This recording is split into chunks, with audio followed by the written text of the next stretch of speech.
I've been a radiology technologist for 15 years, 7 of those on night stand. For most of that time I believed the quiet was on my side. If you've never stood in an MRI suite at 2 in the morning, with the door sealed and the floor humming just enough to feel like your pulse, it's hard to explain how a room can feel like it's breathing with you. I used to love that feeling. Then a patient asked me if I could hear what the machine was saying back. Before we start, if a room has ever sounded alive to you, if you've paused in a hallway because the air felt like it was waiting for your answer, tap subscribe now so this story finds you again later. Headphones help. Let's begin. Our hospital sits beside a river that traps fog low to the ground. From the parking lot, the floodlights turn that fog into halos and make the old brick look cleaner than it is. The building used to be St. Amelia's. There are still brass letters on the oldest wing, and there's a superstition among the night nurses about touching the on their way to break. People like to pretend superstition doesn't exist in hospitals. It does. Nights collect it. Diagnostic imaging at night is 3 people and a set of machines that refuse to be furniture. I cover MRI, a 3T bore that takes pictures so clean our neuro guys brag about them at conferences. Tanisha runs CT down the hall. Whoever is on X-ray floats between the and the inpatient floors and eventually ends up in our break room holding a coffee cup that has more fingerprints on it than any evidence bag in the place. Administration tried to kill the graveyard shift twice. Budget. You can only believe in budget when you've never stood beside a trauma bay at 1:40 a.m. and watched the night empty for ambulances into a single room. The day belongs to paperwork. Night belongs to questions. I've always kept my suite neat. Coils in their cabinets like sleeping animals. Head, knee, shoulder, neurovascular. A little stack of warm blankets, folded inside out, so the hot side stays hot longer. The console to the left, with 2 monitors, protocols on one. DICOM review on the other, an intercom with a green bar that ticks up when someone speaks, and a hardline phone I pretend not to hate.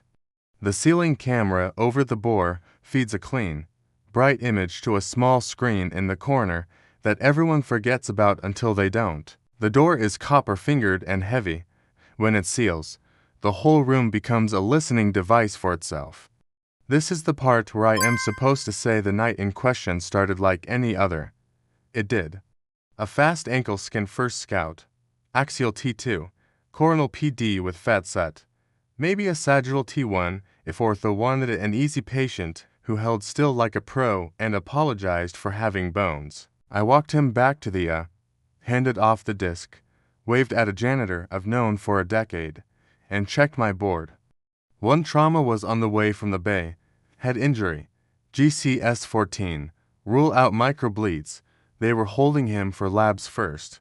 The second slot was a neurology referral with a note that said refractory migraines.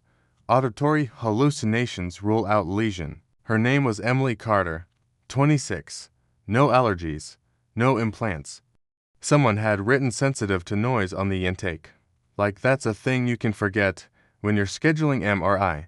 She arrived 10 minutes early with her hood up, sleeves over her hands, the logo on her sweatshirt peeled off by too many washies. She sat small in the waiting chair and watched the whole way, the way people do when they've run out of strategies and have decided to survive by observation. Miss Carter, I called, and she looked up like I'd asked a question she hadn't heard in a long time. Emily, she said, please, I'm Zach. I told her. I'll run your scan. It's not painful. It is loud. The room's a little cold. I'll get you a blanket. Any pacemaker. Clips? Cochlear implant, metal in your eyes, surgical hardware. She shook her head and pressed her fingers to her neck like she was checking whether her body still took requests. No implants, she said. No surgeries. Any chance you could be pregnant? No. Then she looked at me and asked, very quietly, do you ever hear it? Hear what? I asked, and even before she answered I felt the room lean toward us. The machine, she said. Not the banging, the other part. The part that talks. I know every medical patients use for the sound MRI makes. Jackhammer. train, drums. Someone once called it a futuristic choir practicing scales with a bad conductor. A cellist told me it was to be flats rubbing together until one gave up. No one had ever asked if it talked. It's loud, I said, which is the kindest lie I know. We'll give you ear protection. You'll have a panic bulb. If you squeeze it, I'll pull you out. You're in charge. Deal, she nodded. I scanned her with the metal detector wand. She lifted her arms like someone holding still for a bee. I offered earplugs. She rolled them into tight orange seeds with the practiced precision of someone who had already worked out a ritual. I handed her the bulb. She didn't squeeze to test. She held it like a rosary.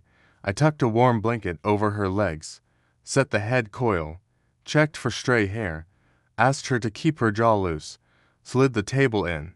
There's a moment right as a patient disappears into the bore when I always feel like I've sent someone into a tunnel I can follow.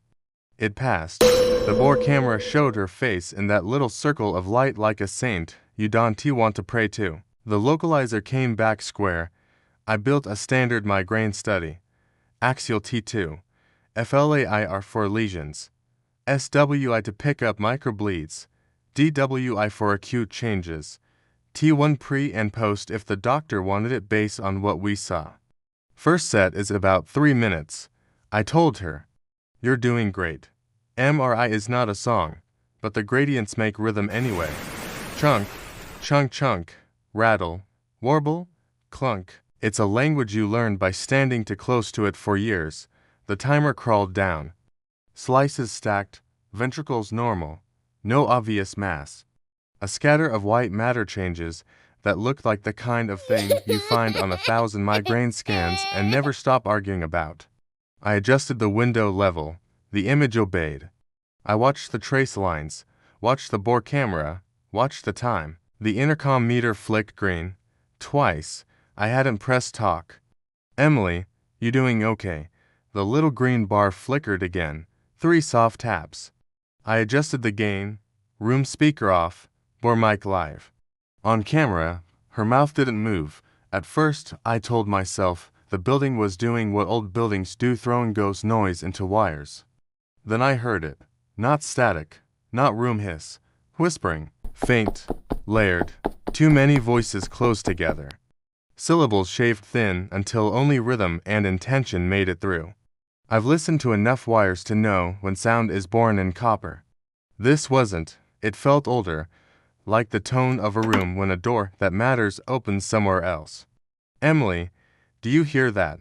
Through the soft green flicker she said, very clearly, "I hear it." "What's it saying?" She didn't answer right away. Her lips moved and the intercom gave me nothing, like the room slid between her and the mic. "It's not for you," she whispered. "What is it for?" I asked, and the timer on my screen froze mid-sequence. The cursor stopped. The mouse clicked in my hand like a toy with dead batteries. The keyboard tried and failed to send a keystroke. The bore camera went bright white and then black. The overhead lights dipped once, not a power sag, a decision. The hum climbed a half note. My stomach thought of elevators that don't stop where they should. "I'm coming in," I said, even though my voice didn't sound like mine. "Don't move." The door handle felt colder than the room. Inside, the air had the pressure rooms get right after people say and sound S-shape still hanging there even when the speaking is over. The bore light was on. The table was all the way in. There was no one inside it. The head coil sat where I'd left it. The blanket was folded to mid-thigh like a body had shrugged it down. Her shoes were tucked where I ask everyone to leave them so no one trips. The panic bulb lay at an angle against the mattress like a heart resting between beats.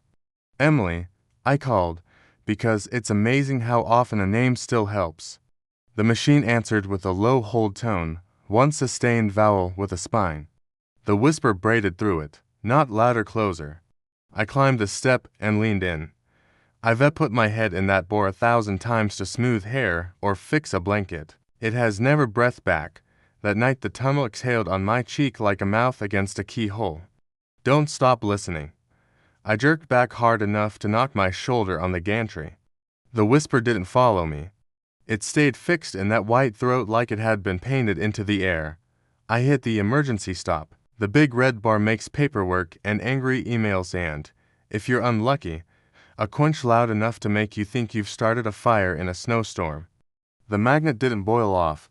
The hum stepped down like a choir, cutting voices one by one. The bore light steadied. The whisper didn't care about those rules. It faded only when I moved away, like I'd insulted a person, not a machine. I hit the wall plate and called security for a body check. Not a real code, just the quickest way to get Boots to the door. While I waited for radios, Boots, and practiced disbelief, I did something I'm not proud of.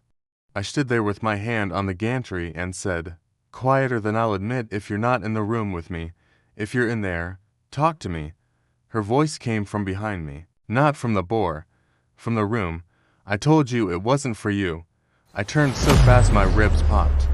She was in the doorway, perfectly still, hood down, hair indented where the coil had kissed it, bare feet leaving damp crescents like she'd walked through fog. Don't walk barefoot in here, I said, because when reality tilts my mouth grabs for protocol, there could be a needle. I'm fine, she lied. Gently, security arrived with my supervisor, Carl, who wears his tie like it's doing him a favor. The guards did the ritual bathroom, cabinets, hall, and acted like the ritual's the point. Carl checked the console, the red bar, me. System freeze, he asked. Yeah, I said. She wasn't in the bore. Patients slide sometimes, he said. Not with the head coil on, I said. When they left, Emily watched me like a person looking through glass at an animal that keeps returning to the same back door. You felt it, she said. I heard it, I said. Same thing. How long has it been talking to you?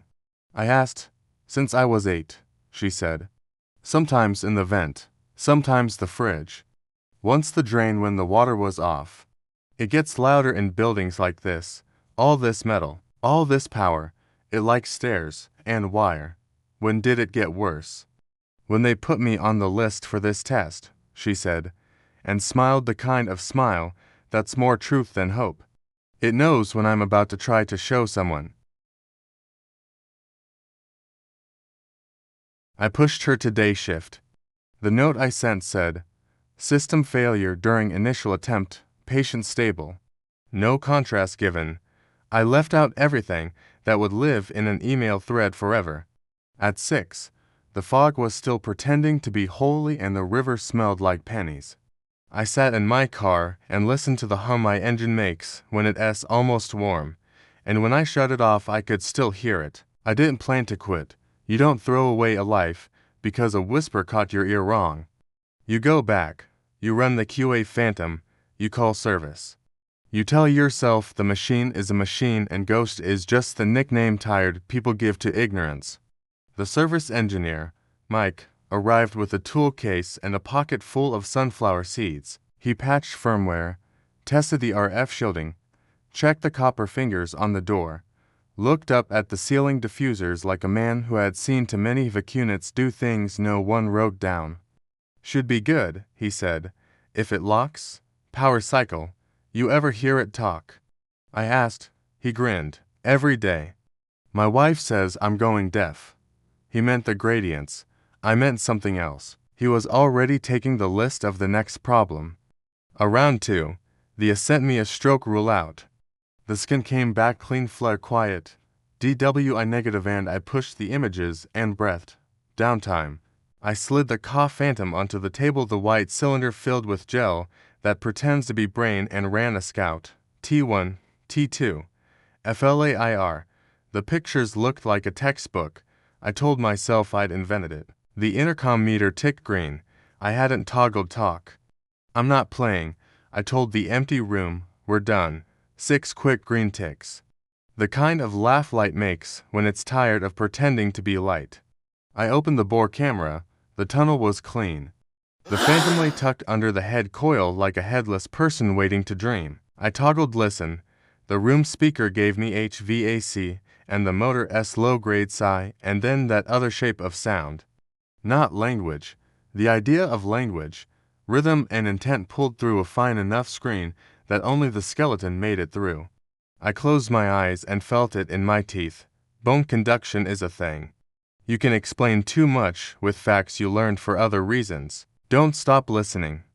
Why? I asked. What happens if I stop? No words came back. A picture did.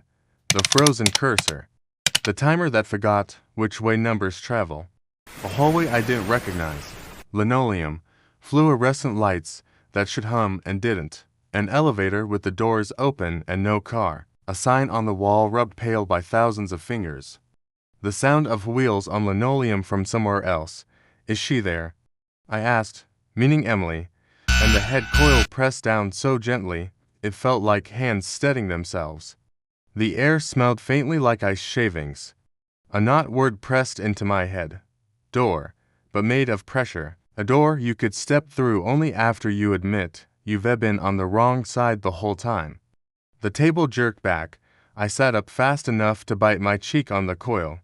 The console lights were steady. The camera showed an empty white tunnel. On my legal pad sat a cheap USB drive with a blue ring. 16 gigs. I hadn't put it there. I should have taken it to security.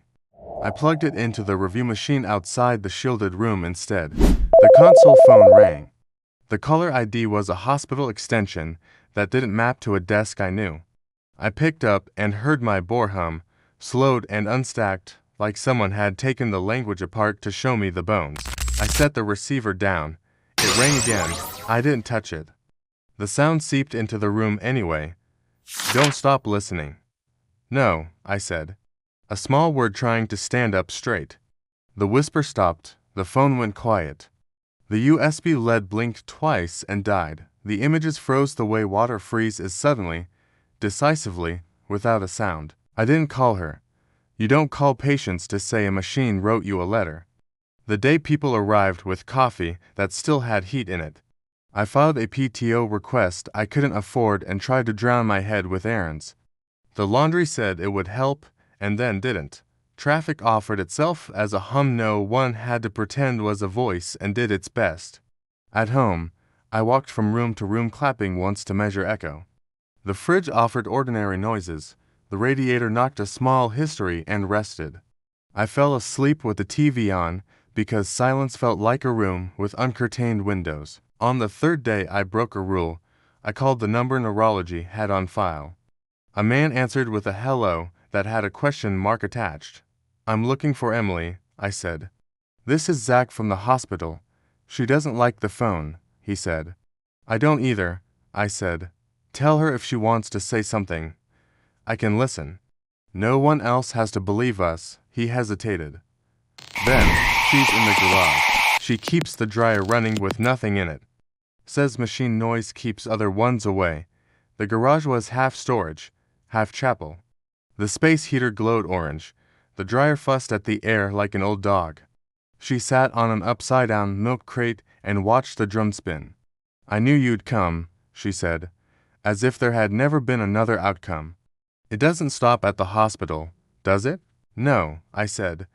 It knows where electricity lives. You plugged it in, she said. Not accusing, taking a measurement. Yeah, I said. There was a drive. It leaves things, she said. Notes in my phone. Files that say they're empty and aren't. Recordings I don't remember making. When I show people, it scrambles the words or uses something only I can hear. You can't fix a voice that chooses its audience. How do you live like this? The way you do, she said. I pretend hums are vents. I keep my bed against real walls. I leave the TV low. I work swing shifts. I'm not brave. I'm tired. You vanished in the bore, I said. Where did you go? Not anywhere, she said. Closer. Closer to what? The part under this part, she said, like standing in a stairwell between floors. Cooler by just enough to feel like you imagined it. If I moved, I'd fall back into the world and out of a window at the same time. Have you followed it all the way in? She watched the dryer drum spin a circle around the same small emptiness.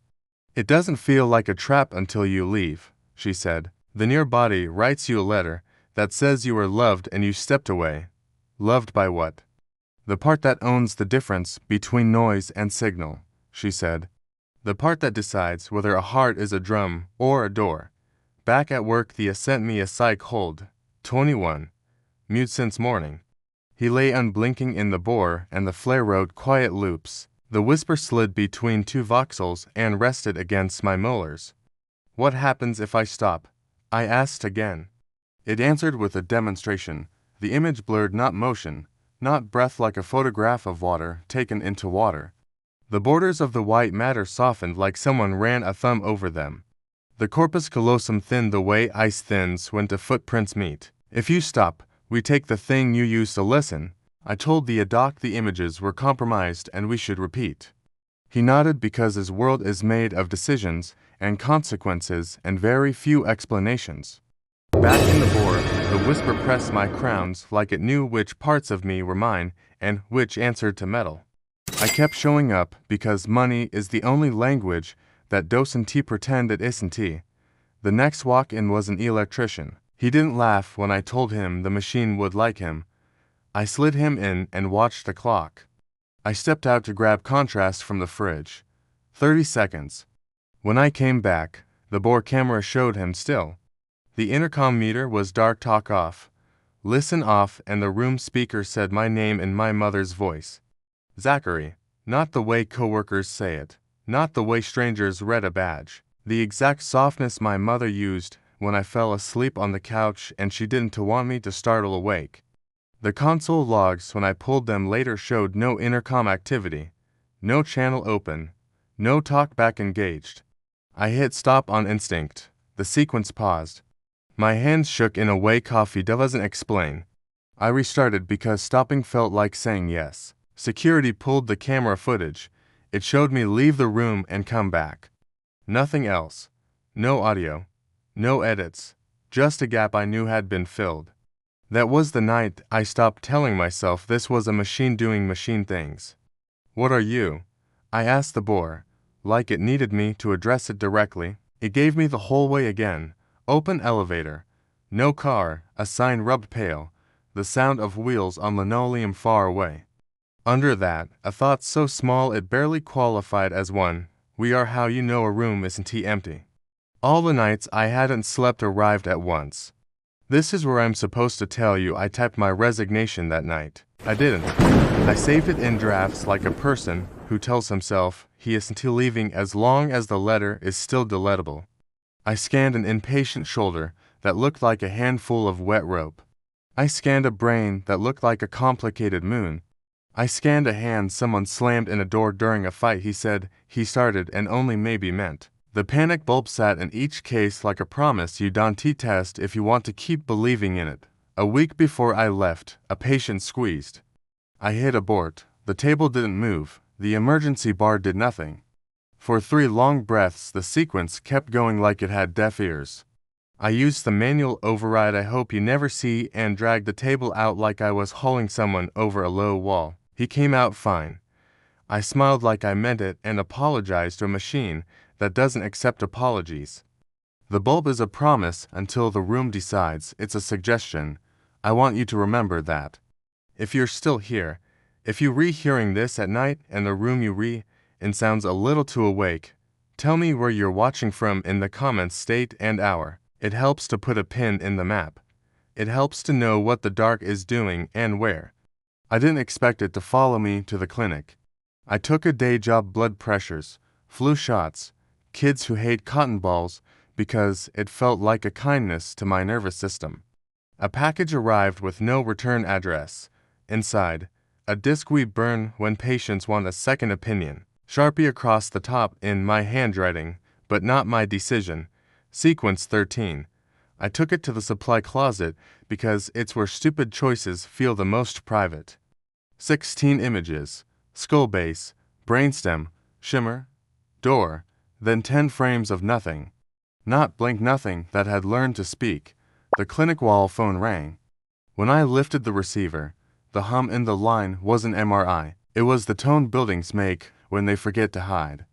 It was the pitch you learn in the womb and spend the rest of your life pretending not to miss. Don't stop listening. There are 2 ways to live with a thing that wants a piece of you. give it what it asks, or bring it with you to a place where it can't make itself at home. I put the disc back in its sleeve and went to an exam room where a 6-year-old sat on the table with her mother. I held an otoscope like a candle and listened to the little brass sound of a child's breath in a tube that had never learned to pretend. For a moment, every room in the building felt honest. At home that night, I opened my window and let the city stitch dusk to dark. Far off, a train asked and answered itself in one note. I thought about the hallway with the open elevator. I thought about the door that felt like pressure. I thought about a machine that sings whether or not I press start. I thought about Emily and the dryer she lets run empty because boring noise is sometimes the only defense that works. I stood in the doorway between my rooms because thresholds tell the truth and said, if you have to talk, keep it small. The room didn't promise me anything. It promised to keep asking. A few days later, blue hour, I woke to the building deciding what to do about heat. The whisper rose from that hum like a swimmer standing on tile. It didn't say the line I hated, it waited. I'm listening, I said, because the worst thing is to pretend you aren't when you are. For a moment, the city tuned itself to one note. A second voice came in, not Emily, not mine. A voice I knew from 100 midnights earlier when a woman in a hoodie pressed her mouth to an intercom that didn't he want to carry her and said, it's here. The second voice said one word. I will give it to you because choosing which parts of memory get to speak is how the night learns to lie. Closer. You don't need MRI to learn what a door feels like if you've taught yourself to keep your ear to it. If you step toward it, do it on purpose. If you step back, do that on purpose too? If the house you re in just now makes a sound you can name and your first thought is that it knows your name, say yours out loud before it gets the chance. It matters who speaks first. I won't tell you to stop. I won't tell you to go deeper. I will tell you what I told every patient before I press start. You have the bulb. You can squeeze any time and I will pull you out. And if I can if the room has already leaned in and said your name the way it says mine, then this will have to do. I am listening with you. I will keep listening long after the cursor freezes and the timer forgets which way numbers travel. If you've ever heard a room answer back, tell me in the comments what it said and whose voice it used. If your rooms are still kind, keep them loud with your own voices. It's harder for other kinds to take root when there's already a conversation happening. If a building has ever felt like it waited for your answer, drop your state and the hour you're watching. It helps to make a map. There's a sequence the vendor swears they don't ship. A test service engineers won't admit to. A routine in the software called Room Tune the machine runs when no one's looking. It didn't come from me. It came from a hum that learned to write. Next time, if there is one, I'll show you what a building sings when it decides you're the instrument. If you want that, you know what to do. Don't stop listening. And if you must, if the night feels too close to your teeth, say your name out loud and turn the dryer on. Sometimes boring noise is a spell. Sometimes it's the only one that works.